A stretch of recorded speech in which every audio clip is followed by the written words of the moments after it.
Hello and welcome to FPL Mate, your best mate for fantasy Premier League content for the 2022-23 season. My name is Dan and it is Game Week 37, 2 game weeks left. We have got a tier list video for you guys today, so if you do enjoy this one, please do drop a like, please do subscribe if you're new around here. Let's have a look at the players today. Alright, so we've got 5 categories. We've got the 30 most popular transfers in at time of recording. We're going to rate all of them of how good they are as a transfer for Game Week 37. And we're going to start off with the 30th most popular at time of recording. And that is Alexander Isak, who I think I'm going to put in optional or maybe even a good transfer because he is playing against Leicester. And I do think that Isak is actually more nailed on than Wilson for this game. I think there is going to be a little bit of rotation just because Wilson and Isak so far, it's not really worked for those two players playing together. And I think Isak is the first choice out of the 2 strikers. So I think there is going to be genuinely an opportunity here for someone a little bit different. Not too many people will be bringing him in. A lot of people already have him, but it's kind of a bit of a mystery. But I think this is a pretty good one, a pretty good player to go for. Next up, Raheem Sterling, who I'm going to put in the optional category. I know he just scored 2 goals, but at the same time, Chelsea have got a double game week that is super, super hard, playing both Manchester City and again against Manchester United. So 2 really, really difficult fixtures against 2 really tough defenses. And I don't know about you guys, but I'm just not totally convinced by Chelsea.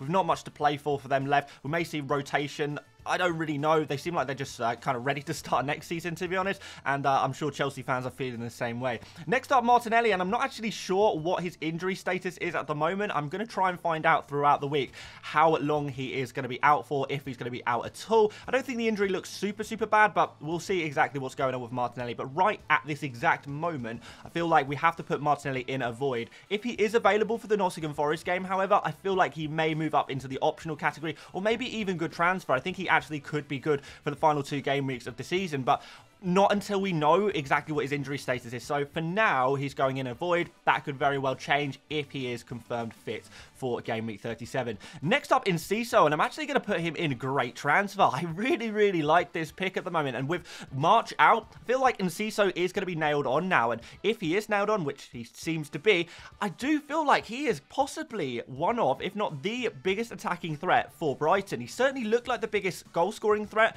in that Arsenal game. So that was really positive to see from him. He's super, super cheap. And if you haven't got a third Brighton player in your team already, I feel like Enciso could be that real differential. Now, we know that Brighton do have a double game week. The first game is against a relegated Southampton team, and the second game is against a Man City team who, if they beat Chelsea in the first game of the double game week, they could heavily rotate. They could be on the beach. They could have wrapped up the Premier League title pretty much at that point. So it really does seem like there is a good opportunity for some Brighton players in this double game week, and Enciso, what a differential to have. Not a lot of people will be able to get to him. If you are fortunate enough that you only have 2 Brighton players right now, this could be a real key differential going into this game week. Next up, Edison, and I'm going to put him in optional, I guess, just because it's very difficult to say when he'll actually keep a clean sheet, and I do think there could potentially be rotation in the goalkeeper slot for Man City after they've got the Premier League wrapped up. So if they beat Chelsea, I can see Edison potentially being rested or rotated, or, you know, other goalkeepers given a chance to get their Premier League medal if they play in a couple of games at the end of the season. And maybe Edison is not going to be so nailed on after all. I think he is going to be a great player to own if you have him nailed on for both games, but I don't think that's going to be the case necessarily. So real risk here, real risk for a lot of Man City players, to be fair. But if you want to take that risk, Edison is not the worst player to go for in the world, but certainly not a great transfer at this stage. Now, Lindelof, I'm also going to put in optional. I think he's a really interesting pick if you are really, really tight on budget. If you want to get in on the Manchester United defence, and I really would recommend that you do try and get in on the Manchester United defence because they've got 2 fabulous fixtures. Playing against Bournemouth, playing against Chelsea. This is going to be really, really good for them. So I feel like, yeah, if you can get to a more expensive Manchester United defender, I probably would do that. But yeah, if you can't, you really have to go super, super cheap. Lindelof, with being like one of the few fit centre-backs at Manchester United at the moment, I feel like, yeah, he's a pretty decent player to buy, really. I think I would possibly go for him, but only if your budget is really tight. There are some better Manchester United defenders who we are going to talk about very, very shortly. Next up, Akanji seems to be reasonably nailed on at the moment, but I wouldn't say anyone is definitely nailed on. But Akanji's been playing a lot of games recently in the Premier League. Maybe he's going to be a decent player to go for, or do we put him alongside Edison maybe? I'm not sure. Maybe Akanji has that just a little bit more nailed onness than Edison. I just worry about rotation in the goalkeeper slot in particular. So Yeah, Akanji, I think I'm going to put him one higher than Edison, but I think we'll leave him in the optional category, though I feel like we may start filling up that optional category. Next up, Dalot, going to put him in a void. Not started the last couple of games in the Premier League for Manchester United, which has been a little bit disappointing for Dalot owners, I can only imagine, because he does have a really good attacking threat when he is playing. But with Wan-Bissaka doing very well on the right-hand side and Luke Shaw moving back into the left-hand side of defence, there's not really a place for Dalot anymore, so I don't think it's even worth going there. I'll just spend that little bit of extra money and go for Luke Shaw instead. There doesn't seem to be much point in going for Dalot. In fact, I'd even rather go for Lindelof and save the money that way, if that's at all possible. Next up, Alvarez, who I think should be reasonably nailed on for the double game week compared to some of the other players, but it's still rotation risk, as everyone is. We're just not sure what's going to happen with Manchester City, and with these Manchester City attackers, it would be great to get some of them for the double game week, but at the same time, it's so hard to say which players are going to be playing, which players are going to be rested, which players are going to have their minutes limited, which players are going to be rotated. So difficult to say, and I feel like it is going to be a case this week of if you can nail the right Man City attacking player, then you're going to be in a really good situation, but it's very difficult to say who that might be. So Alvarez, I think, is one of the better shouts, but he's certainly not the only shout, and he's probably not the best one either. Ben White, I'm going to put in the avoid category, I think. I'm just not convinced by Arsenal's defence at all at the moment. And Nottingham Forest, you say that it's an easy fixture on paper, but Nottingham Forest, when they play at home, they are capable of scoring goals. Obviously, they've got a hell of a lot to play for in this game. So I'm not completely convinced a Nottingham Forest team that is scoring goals at the moment, particularly when they're playing at home. Am I totally convinced they're going to fail to score against Arsenal with Arsenal's current defensive situation? I don't know. I worry about that a little bit, and I just don't think that Ben White is the right player to go for, given that we have a lot of double game week options this week as well, and players just from better defenses in general as well. So, yeah, not too keen on this one. Mo Salah is always a good transfer. I think he's always a decent player to own, so I'm going to put him straight in the good transfer category. Can't really go wrong with Salah at the moment, so it would seem. So we can move on pretty quickly from that one. Grealish being rotated a lot in the Premier League at the moment, maybe being saved for the Champions League. I imagine after Wednesday, we'll see the Champions League team. If Grealish plays in that, then I do think there is potential for Grealish to be rested in that game, unless Manchester City, play a strong team against Chelsea and then weaken their team against Brighton. Definitely can see that happening. I can't see Grealish playing 2 games in the double game week, and given that Grealish's ceiling is not super high anyway, you know, he doesn't often get like the mega hauls that we might really want at this sort of time of the season. Yeah, therefore, I'm not really too keen. So I'm going to put him, I think, down here in optional, so not particularly high for him. Garnacho, I think, is a bit of a waste of a Manchester United slot, I guess. So I'm going to put him in the avoid category as well. He's only played a few minutes, 8 minutes, I believe, in the last few months. I know he's had injury problems, but at the same time, even when he is on the pitch, I'm not 100% convinced by him. Yes, he's an amazing prospect for the future, but there are other Manchester United players with higher upside, more nailed on for more minutes, who really will do, I think, a better job than Garnacho. So for that reason, I feel like I have to put him, unfortunately, in the avoid category, because our Manchester United slots are limited. I think Manchester United are probably the best team to triple up on in this double game week. I think they've got the best potential with that Bournemouth game and the Chelsea game. These are really good fixtures for Manchester United. They're must-win games for Manchester United, as they've got to secure this top 4 position. And I feel like you've got to go for the best Manchester United players you possibly can, and players like Garnacho and Dalot don't really fit into that category. Lindelof, at least you kind of get the clean sheet points the same as all the other defenders, whereas Garnacho not even really nailed on for minutes, let alone attacking returns, doesn't get clean sheet points, etc. So yeah, he's going to go in the avoid category. Trent, I think, again, similar to Salah, you can't really go too wrong with him. So I don't know if this is the right moment to buy Trent. Maybe you've missed the boat at this point, but at the same time, again, really creative at the moment. There's chances of clean sheets over the next couple of game weeks. Would potentially prefer to target some double game week players than Liverpool players, but that doesn't even mean there's anything wrong with those Liverpool players. So definitely still should be on the watch list, I suppose. Caldo Mitoma, I think, is a great transfer as well. Feel like I maybe kind of slightly preferring Enciso if I had a choice between the two. But at the same time, if you're going for a midfielder right now and you've got your Man United sorted, you've got maybe your Man City sorted already, you need that Brighton midfielder to go for. Caldo Mitoma is definitely not a bad player to go for at all. Definitely a player I'd want to own right now. So I'm going to put him in the great transfer category. I still feel like he's a decent player to own. Pascal Gross, I'm going to put in optional. I'm going to put him down in optional just because I'm kind of yeah, I'm a little bit wary that I don't think he is the best Brighton asset to go for. And I know he got an assist last game week, and I know a lot of people will be looking at the game weeks kind of previously where Gross has got the odd attacking return, which has been pretty decent. But the assist in game week 36 against Arsenal, I can't remember who the Arsenal player was, but he basically tried to clear the ball. It bounced off Gross's knee and set up a perfect chance for Dennis Undav, really. So, yeah, a little bit lucky to get FPL returns last game week. I wouldn't count on that happening every week. I think he is an interesting differential, but not too much more than that. Tony Martial, I would put in a kind of a similar kind of category. Interesting differential, but over a double game week, is he going to be nailed on for minutes?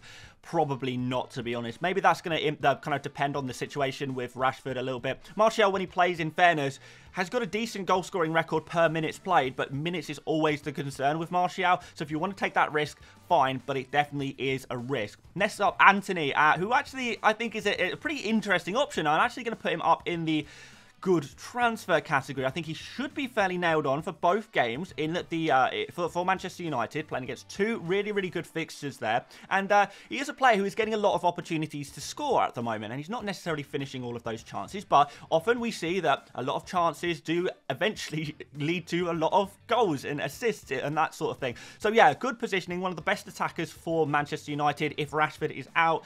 I think he's a good transfer to go for. I think he's a decent, an interesting differential kind of alternative to Rashford if Rashford is going to be unavailable. We'll find out a little bit more about that as the week goes on. But for now, Anthony, yeah, I quite like this one. It's pretty decent. John Stones, rotation risk again. So, yeah, it's always a little bit of doubt there. I guess he's an option. We'll put him alongside the other Manchester City defensive players. Mahrez, I think, is a good player to go for. Seems to be playing a lot of Premier League games at the moment, preferred in the Premier League compared to the Champions League. He would be one of the players who I would be more convinced by in terms of minutes. That is going to be a huge factor for Manchester City midfielders. So I'm going to put him in a great transfer, but I do appreciate there could be rotation there. But Mahrez has been, you know, one of the best creators for Manchester City recently. He's been getting the most points of a lot of Manchester City players recently, with maybe the exception of a couple of other players who we may speak about in this video. But yeah, in general, I think it's a pretty decent transfer. De Bruyne, because of his fitness and injury issues that he's had recently, I don't think he's 100% fit, and I think if the Chelsea game is done and dusted, then we're probably not going to see much many minutes from De Bruyne in the second game. So it's really a single game week for De Bruyne, I would say, and therefore I don't really want to put him higher than good transfer. I mean, I still feel like I maybe prefer Salah to him, so I'm going to put him next to Salah. But we know De Bruyne has that high upside, so if it goes well, it goes very well with De Bruyne. It's very difficult to say exactly how well that will go.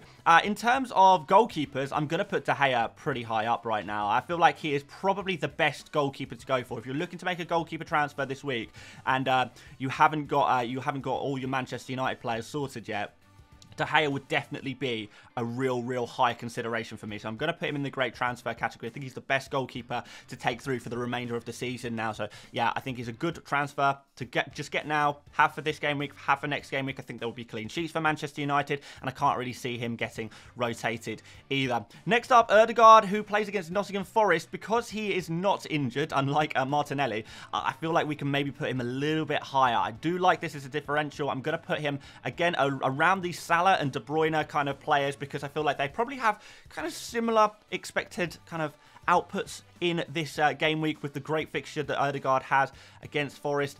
Yeah, I feel like that is something I would definitely be thinking about if I didn't have Ødegaard already. I think, again, when a lot of people are targeting double game week players, maybe Ødegaard is going to be one of those players who pops up and does quite well. McAllister up next should be fairly nailed on for the double game week, so I'm going to put him alongside these other Brighton players. I'm going to put him in great transfer, in fact. Yeah, there's going to be some options for you guys for Brighton players, but McAllister should be pretty high up on that list. He is looking pretty good, pretty attacking at the moment, on penalties, on set pieces, creating for his teammates as well. And on a double game week, you never know when that's going to come off. I do feel like this is a really good game week for Brighton, having the game against a relegated Southampton and potentially on the beach, already won the Premier League, heavily rotated Manchester City, with Brighton with so much to play for. It's kind of a similar situation with Man United and Brighton. These two teams I think have got a great opportunity here to play against teams that are pretty much on the beach, where they themselves have a lot to play for still. So Manchester United and Brighton players are going to feature very high on this list, particularly their best assets. Callum Wilson, I think, is, you know, whenever he's on the pitch, he is a fantastic player to own. He does play against Leicester. I am going to drop him into optional, though, because I am a little bit worried about rotation, and I say that as a Wilson owner. Fantastic to get the 2 penalty goals so far in game week 36. I can't guarantee he's going to play in the future, just because I just don't feel like Isak and Wilson is really working perfectly. Maybe we'll get a better idea in the Brighton game on Thursday of what the kind of situation is with Newcastle, but at this exact moment, I would be a little bit worried about Callum Wilson. Pervis Estupiñán, another player who I think we've got to put pretty high up, because that Southampton game is a real opportunity for a clean sheet, isn't it? And we've seen, finally, Estupiñán make good on some of his attacking numbers. So I'm going to put him right up here in great transfer. I really do think that is the case. He is just such a fantastic attacking defender. Always looks like he's going to get an assist or a goal. Unfortunately, we haven't seen too much of that lately until game week 36, where it's kind of like we cashed in all of our Estupiñán chips at once, and we saw exactly what he is capable of, you know, and actually returning on what he looked like he was promising for a long time there. So against Southampton, the clean sheet looks good. The attacking returns are always have that potential to be to happen. I think this is a better double game week than actually game week 36 has been for Estupiñán, and we look at what's already happened with Estupiñán in game week 36. So yeah, great transfer. Eze going to be optional. I'm not quite happy to put him quite as high as some of the other single game week players, but at the same time, decent fixture against Fulham. I don't think Fulham are mugs by any stretch of the imagination, but Eze has just been in really, really good form at the moment, so we're going to put him in optional. Next up, Bruno Fernandes. Tempted to put him in must-buy, but I'm actually going to put him in great transfer, just because he is quite expensive, and I think he's difficult to get to, for a lot of people anyway. But I still do think he's a really good player to own. As always, really unlucky not to get more kind of FPL returns in game week 36. He looks always on it, and it's just so frustrating sometimes as a Fernandes owner that he doesn't get more attacking returns. In fairness, he has got some attacking returns. It's 3 returns in his last 5 games. That's not too bad, really, but there's always the promise of more with Fernandes. So a fantastic double game week, a player on penalties, a player in red hot form, even if it isn't always kind of translating into FPL returns. I feel like Fernandes is always a player who is nailed on, always has that potential to get a big score. You never know when it's going to happen. It looks like it is coming. Can we predict it to happen in this double game week? I think it's certainly something that you might think about. And I even do think Fernandes could genuinely be a captain consideration for this game week. And I know a lot of people are going to go for certain other players, maybe Man City players in particular. But Fernandes as a differential captain for game week 37, I think is definitely something to think about. Now, another Manchester United player who I am going to put slightly higher is Luke Shaw. And that's because he is much easier to get to for Fernandes. There's not really an excuse at this point to not have Luke Shaw. It's so easy to get him in at that cheap 5.2 million price. A lot of the defenders recently have been failing anyway, so I'm sure a lot of you guys have a lot of defenders you'd be more than willing to sell for a Luke Shaw. And Luke Shaw back at left back, man, did he look dangerous against Wolves. Seriously, seriously dangerous. And I had Luke Shaw on my bench for game week 36, which obviously I slightly regret that. I'm sure a few of you guys feel exactly the same way if you also bench Luke Shaw, although maybe some of you jammy guys maybe got Shaw off the bench if one of your starting 11 wasn't playing. But man, did he look dangerous back in that left back position. He's always a threat, you know, charging through, taking the odd shot, creating constantly for his teammates on those corners as well. So much to like about Luke Shaw, and no reason to not get him unless maybe you're already tripled up on Manchester United. But I would 100% be buying Luke Shaw this game week if I didn't have him already, and I kind of already had, well, only one or two Manchester United players have that slot to fill. It's got to be Luke Shaw. So easy to get into your team. And finally, the flavour of the week, the most popular transfer of the game week at this moment is Ilkay Gundogan, and I'm really struggling to place him. I don't think he's a must-buy. I don't think he's, you know, I know he's really popular as a transfer in, but I don't think he's as high as Shaw. I don't think he's as high as Fernandes. I'm not even going to put him ahead of any of these Brighton players, but I am going to put him alongside Mahrez. And the reason I'm going to do that, I think is because of his positioning. And now I know Gundogan has scored goals recently, but he's done it from super low XG chances. We saw a free kick last game, and we also saw what was it? A kind of like a little flick really round the defender to poke in the goal. Really decent bit of skill from him. Don't get me wrong, but these are low XG chances. We saw in the previous game scoring from really low XG chances as well. Is it sustainable at the current rate? I don't think it is. Is there going to be a rotation? Very possibly. However, Gundogan's positioning recently has been phenomenal. He has been kind of playing essentially as a second striker. And I know when you look at the Manchester City lineups, it looks like Gundogan is starting in CDM, something like that. Actually, his positioning is far, far further forward, and he is constantly in the box during those attacks for Manchester City whenever he's been on the pitch recently. So he's been doing really, really well. Obviously in red-hot form. Definitely can understand why you would go for Gundogan, but I do think he is potentially a little bit overhyped, and there's still a lot of other players who I would prefer to go for than him. That doesn't make him a bad pick. I still think he's a great transfer to go for, but I'm going to put a decent amount of players above him. Still a good pick, though. Not 100% convinced on him, particularly with the expected rotation for Manchester City. Man, it is going to be a chaotic one if you're going for Manchester City players this game week. It just does not seem safe at all. But there we go, guys. That is the tier list. Let me know what you think about this. Do you think I've roughly got everyone in the right position? Do you think I've got anything really badly wrong? Let me know where you would move some of these players to. And if there's any players that haven't been mentioned in this tier list video today, leave a comment with their name and I will give you my kind of opinion on where I would put them personally, but also really interested to hear some of your opinions as well. And there we have it, guys, the first video of Game Week 37, the second to last game week. Oh, I can't believe it's almost over, but if you're excited for the end to the season, do drop a like, do subscribe if you're new around here. A couple of game weeks left to go of content. Hope to see you on a few of these videos, but aside from that, guys, thank you so much for watching once again, and I will see you later, mates. Bye-bye.